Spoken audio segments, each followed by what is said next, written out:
दोस्तों आज हमारे स्टूडियो में हमारे मेहमान हैं मिस्टर छेड़ू। इनका काम है लोगों को छेड़ना, सर किसी को टिंगल करना, उनकी खिंचाई करना। तो आइए छेड़ने पर हम इनसे बातचीत करेंगे। बिल्कुल नया किस्म का इनका पेशा है। तो सर ये बताइए छेड़ना एग्जैक्टली क्या है, मतलब छेड़ना किसे कहते हैं? छेड़ना ये है कि ये आत्मा की संतुष्टि के लिए है सब जी। सामने वाले को बुरा लगे, हाँ। अपनी आत्मा को अच्छा लगे, हाँ। जिसको मन किया छेड़ लो, कुछ बोल दो, किसी को डार्लिंग बोल दो, किसी को बोले क्या आइटम है, क्या चल रही है, ये सब करना है। जितनी बदतमीजी की बातें हैं आप बड़ी आसानी से लेते हैं इनको। कोई बदतमीजी नहीं है, ये तो हमारी प्रथा है, कई 100 सालों से ये परंपरा चली आ रही है। और हमारे भगवान भी छेड़ा करते थे। हमारे भगवान जी, हाँ, कृष्ण जी गोपियों को छेड़ा करते थे जी। वो तो छेड़ते, गोपियां छेड़वाने आया करती थी। जी। जमाना वही वापस आ गया है, आज भी लड़कियां छेड़वाती रहती हैं। अच्छा, हमारा भी नाम भी गोपीनाथ छेड़ा है। गोपीनाथ छेड़ा जी। हाँ। अच्छा गोपीनाथ छेड़ा जी बताइए, ये जो छेड़ने का काम करते हैं उस पेशे में है, ये कब से कर रहे हैं आप? ये तो बहुत साल से कर रहा हूँ। वैसे मैं पैदा हुआ था छेड़ता हुआ, पैदा हुआ नर्स को छेड़ा। अच्छा। हाँ, पैदा होने के बाद घर पे आया, घर पे आया सीधा तेल लगाने वाली भाई आती है उसको छेड़ा। भाई आती है और स्कूल गया टीचर को छेड़ दिया। ओह, जहाँ भी गया छेड़ा छाड़ी चालू रही मेरी, मतलब ये मेरे खून में ही है। जी जी। अगर इसमें मैं पूछूं कि ये छेड़ने की प्रेरणा आपको कहाँ से मिलती तो आप क्या कहना चाहेंगे? ये प्रेरणा तो सामने वाले से मिल जाती है, ऐसी कोई बात नहीं। नहीं, मैं तो ठीक हूँ, मैं आई एम ऑलराइट। नहीं आप तो ठीक है, वो प्रॉब्लम आपकी नहीं है, प्रॉब्लम हमारी है। बहुत देर तक नहीं छेड़ता हूँ तो काम कुछ होता है बॉडी के अंदर। जी जी, कंट्रोल करें, लोग देख रहे हैं इसलिए। ये प्रेरणा, आपने प्रेरणा की बात की। जी प्रेरणा, यानी कि प्रेरणा का स्रोत क्या है? जी स्रोत ये ऐसा है कि प्रेरणा हमें मिली हमारे पूज्य दादाजी से। अच्छा। नथुलाल छेड़ा जी। जी। ये हमारे छेड़ा एंड छेड़ा कंपनी के प्रोपराइटर थे। जी जी। तो ये दादाजी ने ये बहुत शुरू से छेड़ा करते थे। एक्चुअली हमारे दादाजी फ्रीडम फाइटर थे। फ्रीडम फाइटर उस जमाने में, अंग्रेजों के जमाने में थे ये। तो ये एक्चुअली इन्होंने क्या हुआ था कि एक अंग्रेज की मेम को छेड़ दिया। अंग्रेज की मेम को छेड़ दिया? अच्छे से छेड़ा, जम के छेड़ा। क्या फैमिली आपकी? 3-4 बार छेड़ दिया उसको। जी जी। और उसके बाद अंग्रेज ने दादाजी को फांसी चढ़ा दी, एकदम फांसी। उस टाइम से वो फ्रीडम फाइटर हो गए, शहीदों में इनका नाम आता, उनकी पेंशन अभी भी हम खा रहे हैं। तो अभी क्या है ना कि वो जो दादाजी गुजर गए तो काफी लोग उनके फॉलोअर्स बन गए, भक्त बन गए, शहीद दादाजी के, नथुलाल छेड़ा जी के शहीद हो गए वो।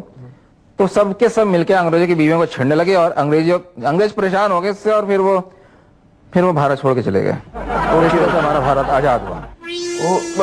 आंख संभालें, आपकी आंख बार बार हिल रही है। नहीं, वो तो खानदानी है, वो तो हिलती रही। इसको आप कंट्रोल कर लें, कोई सी बात नहीं, इंटरव्यू तक कंट्रोल कर लें, क्योंकि मुझे बाद में जवाब देना पड़ता है कि आप किस गेस्ट को लाए थे और क्या बातें हो रही थी। नहीं, जवाब तो मैं दे रहा हूँ, फिलहाल आप चलिए। क्या? जी जी, हमारे ऊपर भी जवाब देना पड़ता है। तो रॉन्ग नंबर तो लग जाता है। जी जी। इसमें चप्पलों का क्या रोल है? चप्पलें सुना खानी पड़ती है?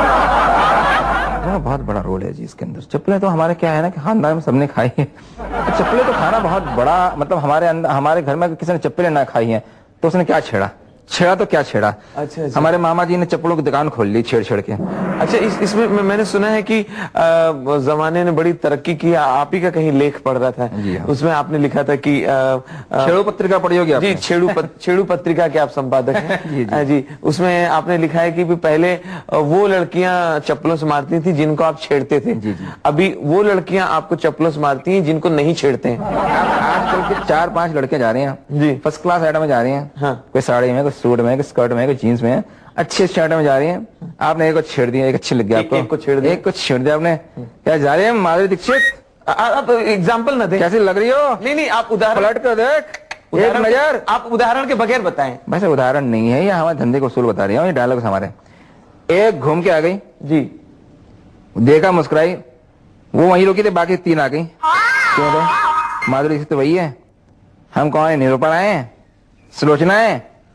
उसमें क्या होता है ना, पड़ जाती है। आपके काम में भी काफी रिस्क है, बहुत रिस्पेक्ट बहुत बड़ा। फिर उन तीनों को खुश करना पड़ता है। बोले पहले छेड़ो, वो खड़ी होके वहाँ छिड़वा लेती है, सुकून मिल जाता है दिल को कि हम भी छेड़ने जैसी है। कॉम्प्लीमेंट सही तरह से लड़कियों के लिए। जी जी जी। ये तो हम जानते हैं छेड़ने वाले की होता क्या, ये जो है ना। अच्छा, आप और कुछ काम करते हैं या यही मतलब बुरा मत मानिएगा? नहीं, हमारा वैसा क्या है, प्रोफेशन आजकल बढ़ गया है। क्यों क्या है कि सिर्फ अकेले छेड़ने में कुछ हो नहीं जाता। अब हम लोगों ने इंस्टीट्यूट बना लिया, छेड़ा कोचिंग इंस्टीट्यूट। अब हम है ना कोचिंग इंस्टीट्यूशन छेड़ने की विद्या सिखाते हैं। अच्छा, इसमें आप लोगों के इस पत्रिका में क्लिंटन का नाम आया था, वो क्या चक्कर था? क्लिंटन ने तो क्रैश कोर्स किया था। अच्छा। हाँ, वो तो कॉरेस्पॉन्डेंस कोर्स किया था हमारे यहाँ से, क्रैश कोर्स किया था 10 दिन का, और उसने मोनिका को छेड़ा था, लेकिन वो गलती हो गई थी। क्रैश कोर्स किया था, मैं पूरा कोर्स करना चाहिए था, मैंने बोला था उसको। और यहाँ पे क्या है कि ये जो है ना अपना ये आजकल के CEO, corporate sections, bosses secretary को कैसे छेड़े, हम बताते हैं कि सेक्रेटरी को कैसे छेड़े कि सेक्रेटरी कुछ ना कर पाए आपका, ये स्टाइल हम बताते हैं। अच्छा। हाँ, पुलिस वाले लड़कियों को कैसे छेड़े। प्रोफेसर, आपकी आंख आपकी बार बार दब रही है, और क्या ऑडियंस लोग देख रहे होंगे तो कई बार हमारे ऊपर रिपोर्ट हो जाती है। जी आप कुछ कह रहे थे। भाई ऑडियंस से मेरी रिक्वेस्ट है, मेरी आंख पे ना जाए, ये जो है इसका कनेक्शन यहाँ से है, हर धड़कन के साथ ये झपकती है। सो ये हमारा दिल का मामला है, प्लीज आंख को आप बुरा ना माने। तो मैं कह रहा था कि हमारा इंस्टीट्यूट जो है आजकल काफी मतलब ऑथराइज हो गया है, ये नॉन गवर्नमेंटल ऑर्गेनाइजेशन हो गई, एनजीओ जिसको कहते हैं। तो इसके अंदर क्या है ना, आज आप जाएंगे तो पुलिस के महकमे के अंदर भी ना कितने छेड़े गए, वो आते थे पहले 50 छेड़े गए, 100 छेड़े गए, लेकिन अब क्या है, जब से हमारा कोचिंग इंस्टीट्यूट चला है ना, कम से कम 1000 छेड़े गए, 1500 लड़कियों को छेड़ा गया। तो इससे ना हमारा जो है सीना फुल जाता, चौड़ा आता, हमारा नाम जो है ना, दादा का नाम हम लोगों ने रोशन किया बहुत। अच्छा, मैं चलिए आप ही की बात को आगे बढ़ा रहा हूँ।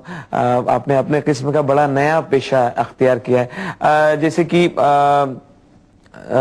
भाभी देवर में छेड़खानी चलती थी। आप इसको क्या कहेंगे? देवर और भाभी के बीच में जो छेड़खानी होती है, हंसी मजाक होती है, इसको आप क्या कहेंगे, किस तरह से? ये तो खानदानी है, ये तो हर घर के अंदर है पेशा। लोग तो कहते हैं कि भाई भाभी से नहीं करनी चाहिए, भाभी तो मां समान होती है। हाँ, भाभी मां समान होती है कहते हैं, बराबर है, लेकिन भाभी भाई के बच्चों की मां समान होती है। और किसी की मां समान नहीं होती है। तो आप छेड़ सकते हैं, छेड़ना कोई बुरी बात नहीं है। आजकल छेड़ने को एक बहुत अच्छा फैशन माना गया है, और छेड़ना जो है, आपको बताया मैंने, इसकी छेड़ने की हिस्ट्री बता दी। मतलब उसमें एक संतुष्टि मिलती है, हाँ, आत्मा को संतुष्टि मिलती है। जब तक आप ना छेड़ें, आपको ऐसा लगता है आप कुछ छूट रहा है आपके हाथ से, आपके हाथ से कुछ छेड़ा निकल गया किसी चीज का। इसमें मैंने सुना है आप लोगों ने इस कदर तरक्की कर ली कि आपके जो अब बच्चे हैं, यानी नई जनरेशन, हाँ जी, नई जनरेशन इंटरनेट के जरिए छेड़ रही है। हाँ, इंटरनेट पे लड़के छेड़ रहे हैं। हम लोगों ने इसका कोचिंग इंस्टीट्यूट रखा है, 4 कंप्यूटर लगाए, वहां पे लड़के इंटरनेट पर छड़ते हैं और लड़कियां इंटरनेट पर बैठती हैं वहां और छड़वा के चली जाती हैं खुद। ये बताइए, हमारे स्टूडियो आने से पहले आपने किसके साथ छेड़छाड़ की? अभी 5 मिनट बाद छेड़ा है, फर्स्ट क्लास। कहाँ पे? गर्मा गर्म इधर ताजा छेड़ा है, बाहर निकल कर रेट लेते हैं ना, टॉयलेट के सामने सोफा है, हाँ, उससे बैठी हुई थी, फर्स्ट क्लास आइटम थी। सोफा बैठी थी, गुलाबी रंग की साड़ी पहनी थी, वो पतली सी, फर्स्ट क्लास गोरी से लड़की थी, फर्स्ट क्लास। सफेद पर्स। दो बच्चे थे साथ? 2 बच्चे थे, लेकिन बच्चों की मान ले गई थी वो। नहीं, वो उनकी माँ थी। मुझे क्या फर्क पड़ता है यार? अरे आपको फर्क नहीं पड़ता, मुझे फर्क पड़ता है। क्यों? मैं उन बच्चों का बाप हूँ। पूछते क्यों फिर सवाल यार?